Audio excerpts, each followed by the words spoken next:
Hello दोस्तों, क्या आपको मालूम है टीडीएस में अगर आप लैंड और बिल्डिंग या लैंड बिल्डिंग का कॉम्बिनेशन बाई करते हैं और कंसिडरेशन उसका 50 लाख या उससे ज्यादा होता है तो बायर को 1% टीडीएस डिडक्ट करना पड़ता है 194 IA सेक्शन के अंतर्गत। अब इसमें इंटरेस्टिंग फैक्ट क्या है?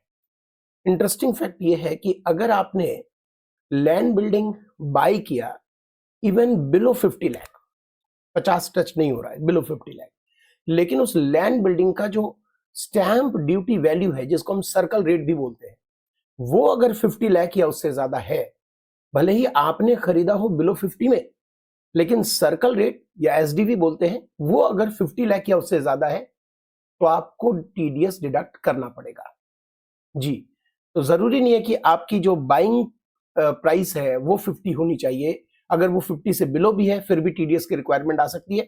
दूसरी चीज, अगर आपने मान लो बाई किया है 70 लाख में एक लैंड बिल्डिंग और स्टैंप ड्यूटी वैल्यू या सर्कल रेट उसका 75 लाख है, तो इस केस में आप टीडीएस तो डिडक्ट करेंगे, ये तो फैक्ट है। टीडीएस कितने पे डिडक्ट करेंगे?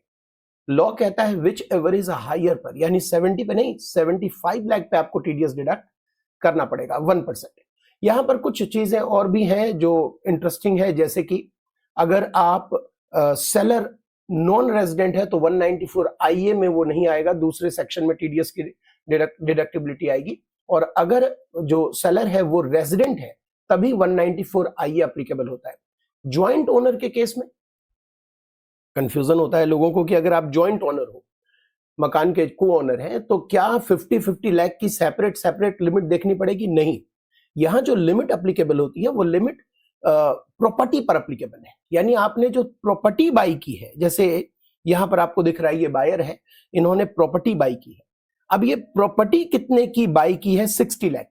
भले ही इस प्रॉपर्टी के 2 ओनर हो, 3 ओनर हो, फर्क नहीं पड़ता, ये कंसिडरेशन 50 या उससे अधिक है तो यहां टीडीएस की रिक्वायरमेंट आ जाती है। करेक्ट है? तो ऐसे ही और भी इंटरेस्टिंग फैक्ट मैं आपके साथ शेयर करूंगा।